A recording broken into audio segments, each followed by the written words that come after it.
Hello everyone. एक बार आपका फिर से हमारे यूट्यूब चैनल पे स्वागत है जिसका नाम है open book. And I think कि आपकी प्रिपरेशन अच्छे से चल रही होगी। एंड आज हम डिस्कस करने वाले हैं, आज का जो सेशन होने वाला है काफ़ी इंटरेस्टिंग सेशन होने वाला है, क्योंकि काफ़ी बच्चों की डिमांड आ रही थी कि जो मेंस के रिलेटेड बुक्स हैं केएस की, उसके बारे में डिस्कशन की जाए। तो आज मैं उसी टॉपिक को लेकर आया हूँ। आज का हमारा जो टॉपिक है वो हिस्ट्री है, लेकिन उससे पहले मैं कुछ बातें डिस्कस करना चाहता हूँ आपके साथ। तो देखो, अगर किसी चीज़ की जब शुरुआत करता है कोई इंसान, तो सबसे पहले वो बेसिक जो बेसिक्स होते हैं ना, किसी भी एग्ज़ाम्स को क्रैक करने से पहले जो बेसिक होते हैं ना, उनको स्ट्रॉन्ग बनाना पड़ता है। अगर आप किसी एग्ज़ाम की तैयारी कर रहे हो और आपके बेसिक जो कंसेप्ट्स हैं वो सही नहीं है, तो आपको जो एडवांस लेवल की जो बुक्स हैं, क्योंकि जो केएस का जो पेपर है ना, देखो, केएस का जो पेपर है उसमें आपकी नॉलेज भी चेक होगी, उसमें आपके जैसे आंसर राइटिंग होती है वो भी चेक होगा, और आपका जो पर्सनल इंटरव्यू है वो भी चेक होगा। तो ऑटोमेटिकली आप ये सोच के नहीं चल सकते हो कि अगर आपने एक जैसे आपने जो बेसिक कंसेप्ट्स हैं अगर वो क्लियर नहीं होंगे तो आप इस एग्ज़ाम को क्वालिफाई कर सकते हो। ये एग्ज़ाम क्वालिफाई नहीं होगा वैसे, आप प्री ज़रूर निकाल सकते हो, प्री आपका निकल जाएगा, लेकिन मेंस नहीं निकलेगा। अगर मेंस निकल गया तो आपका पी आई में कुछ ना कुछ ऐसा हो जाएगा जिससे आपको पता चल जाएगा कि हाँ, आपके जो बेसिक कंसेप्ट्स हैं, जो आपकी बेसिक नॉलेज है वो कहीं ना कहीं लैक कर गई है, जिस वजह से आपको इस चीज़ को फेस करना पड़ रहा है। तो इसीलिए मैं आपको क्या, जो हमारी प्रिपरेशन होगी, जो मैं बुक लिस्ट आपको बता रहा हूँ, तो उसमें सबसे पहला जो चीज़ होगी ना वो बेसिक कंसेप्ट ही होंगे। और बेसिक कंसेप्ट के लिए आपको पता है, हर एक को पता है कि जो बेसिक कंसेप्ट है ना वो सबसे अच्छे और सबसे मतलब बोलते हैं ना कि मतलब अच्छे ढंग से कहाँ पे समझाए होते हैं, वो समझाए होते हैं एनसीईआरटीज़ में। ठीक है। अब हर किसी को लगता है कि एनसीईआरटी, लेकिन जो एनसीईआरटीज़ है ना, ठीक है, एनसीईआरटी में इतना सारा मटेरियल है जितना आपके इसमें नहीं होगा, जो आपकी एडवांस लेवल्स की बुक है उनमें नहीं होगा।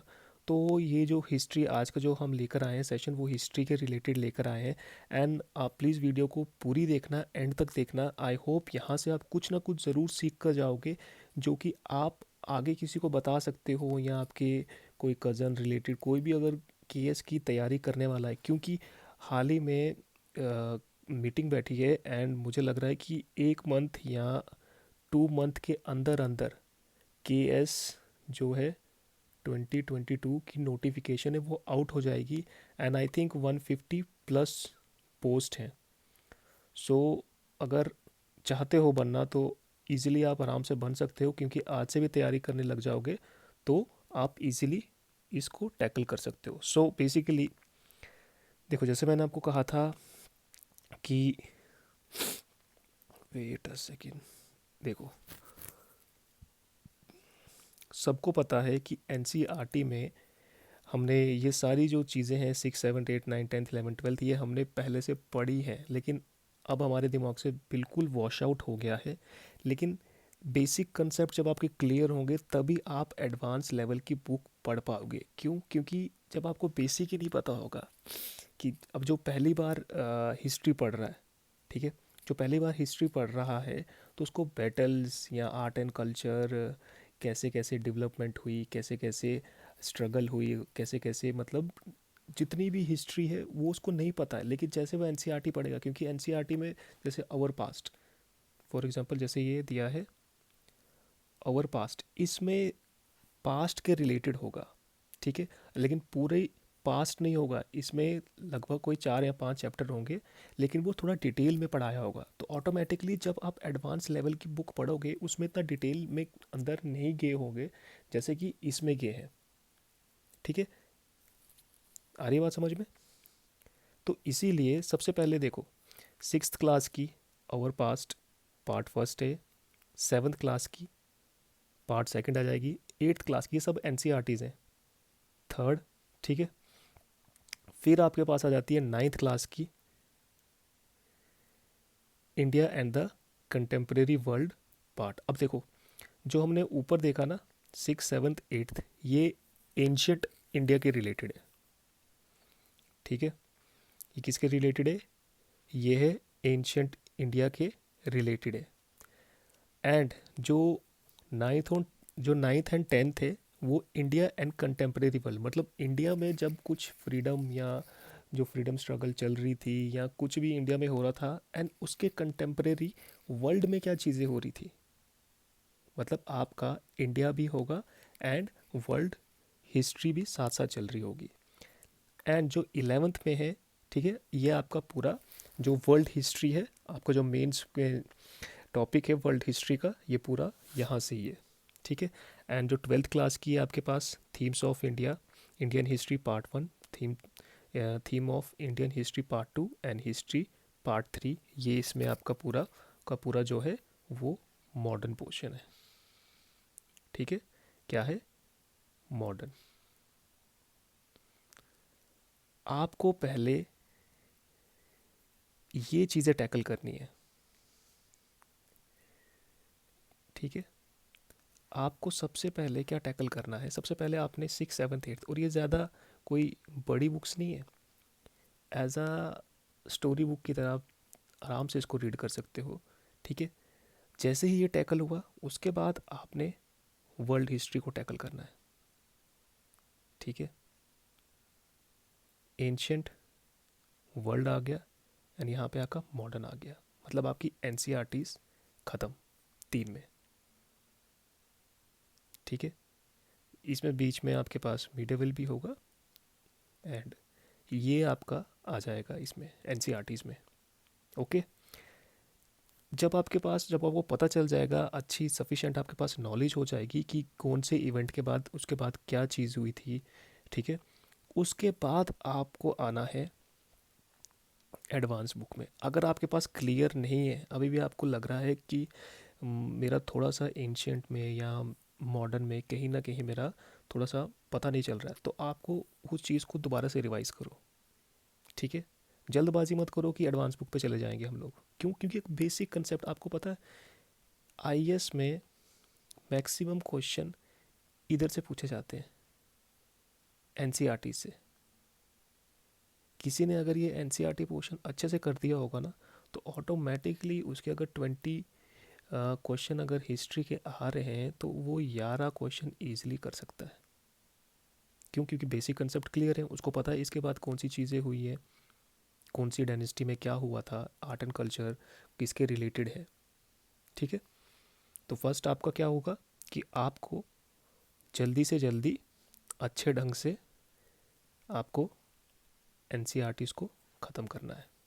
ठीक है, जैसे ही आपकी एनसीईआरटीज़ ख़त्म होगी, और एनसीईआरटीज़ को अपने को 4-5 महीने नहीं लगाने, ये आपका विद इन 1 मंथ, 1 मंथ आपका ये वाला जो पोर्शन है ये पूरा ख़त्म हो जाना चाहिए। ठीक है, अगर आपको फिर भी लग रहा है कि थोड़ा सा डाउट है, तो उस वाले पोर्शन को आपको थोड़ा सा, अब देखो, जैसे ही आपको थोड़ा डाउट लगेगा तो आप उस पोर्शन को फिर से रीड कर सकते हो। और जैसे ही आपका ये चीज़ कंप्लीट हो जाएगी तो आपको कहाँ पे आ जाना है? आपको एडवांस बुक्स पे आ जाना है। ठीक है, अब एडवांस बुक्स में क्या कौन सी बुक्स है? देखो, एडवांस बुक में Indian struggle for independence, Bipin Chandra की काफ़ी अच्छी बुक है। मॉडर्न इंडिया की स्पेक्ट्रम। ठीक है, दोनों आइडेंटिकल है, लेकिन पूरी बुक्स नहीं पढ़नी है आपको। मॉडर्न इंडिया के जो स्टार्टिंग के जो चैप्टर हैं वो काफ़ी अच्छे हैं, लेकिन लास्ट में आके कुछ 5-6 चैप्टर्स में ज़्यादा डिटेल नहीं है, वो आपको बिपिन चंद्र से पढ़ना है। ठीक है, मेन आपकी होगी स्पेक्ट्रम मॉडर्न इंडिया की, लास्ट के कुछ चैप्टर्स हैं वो आपको पढ़ने हैं बिपिन चंद्रा से। एंड आर्ट एंड कल्चर आपका ये वेरी इंपॉर्टेंट है, ये आपको नितिन सिंघानिया से। ऑटोमेटिकली जो आर्ट एंड कल्चर है वो आपका यहाँ से भी कवर हो जाएगा, वो आपका एनसीईआरटीज़ जो है वहाँ से भी कवर हो जाएगा, लेकिन नितिन सिंघानिया में अच्छी डिटेल दी है, यहाँ से भी आपको पता चल जाएगा। तो इतना सा आपका हिस्ट्री का सिलेबस है। ठीक है, अगर आपको ये सब करने के बाद भी अगर आपको कुछ ऐसा लग रहा है, क्योंकि कुछ स्टूडेंट्स होते हैं, 10-20 स्टूडेंट्स कुछ ऐसे होते हैं कि उनको जितना भी पढ़ लो उनके लिए लगता है कि उन्होंने बड़ा कम पढ़ा हुआ है, तो उसके बाद आप इस पे आ सकते हो, ठीक है। लेकिन मुझे लगता नहीं इसकी ज़रूरत होगी। Mastering modern world history no man की है, एंड इंडिया आफ्टर इंडिपेंडेंस। लेकिन ये चीज़ अगर आप नहीं भी पढ़ोगे तो भी आपका ईजिली यहाँ से हो जाएगा। लेकिन बेसिकली आपने क्या करना है, एन को एंड एडवांस बुक को अच्छे से डिटेल वाइज, जैसे ही आप मतलब क्या बोल रहा हूँ कि अगर आप एन पढ़ रहे होंगे ना, आपको ऑटोमेटिकली पता चल जाएगा कि क्या इंपॉर्टेंट है क्या नहीं है, ठीक है। एंड इसको पढ़ते पढ़ते ही आपको इतनी नॉलेज हो जाएगी कि अगर आप एडवांस बुक पढ़ रहे हो तो उसमें जो टॉपिक है उसको कैसे पढ़ना है, ठीक है। क्योंकि पढ़ना तो आपने ही है और दूसरा तो कोई आएगा नहीं। एंड जो टॉपिक्स कुछ बीच में से, जो कुछ टॉपिक होते हैं वो ज़्यादा इंपॉर्टेंट नहीं होते हैं, जैसे कोई स्ट्रगल है या कुछ है, जैसे पुराने, मेन क्या है कि आपको पुराने क्वेश्चन पेपर्स को भी साथ में क्या करना है, रीड आउट करते रहना है। क्योंकि जैसे आप रीड आउट करोगे आपको ऑटोमेटिकली पता चल जाएगा कि क्वेश्चन किस ढंग से बन रहे हैं। रिवॉल्ट के क्वेश्चंस बन रहे हैं, या जो रिफॉर्म मूवमेंट्स हैं उनके क्वेश्चन बन रहे हैं, या आपके जो फ्रीडम स्ट्रगल की जो मूवमेंट थी उसके क्वेश्चन बन रहे हैं, या किसी पर्सन को लेके जो फ्रीडम फाइटर है या रिफॉर्मिस्ट है उसको लेके डिटेल में क्वेश्चन बन रहा है। तो उस ढंग से ऑटोमेटिकली आप तैयारी करोगे तो ईज़िली आप इस चीज़ को कर सकते हो। एंड दिस इज़ ऑल, ये पूरी बुक लिस्ट थी एन की एंड एडवांस बुक्स की। इसमें बाकी भी बड़ी सारी बुक्स हैं, पर वही होता है कि आप अगर वो पढ़ भी लोगे तो उसका कोई फ़ायदा नहीं होगा।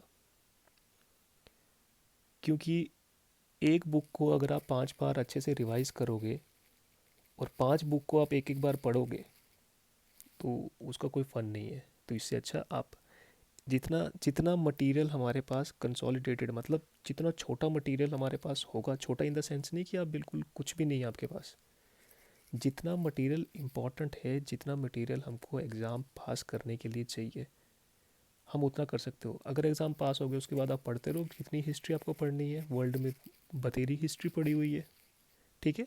तो इसीलिए हमको सिर्फ उतना ही पढ़ना है जितना हमारे एग्ज़ाम को पास होने के लिए रिक्वायरमेंट है।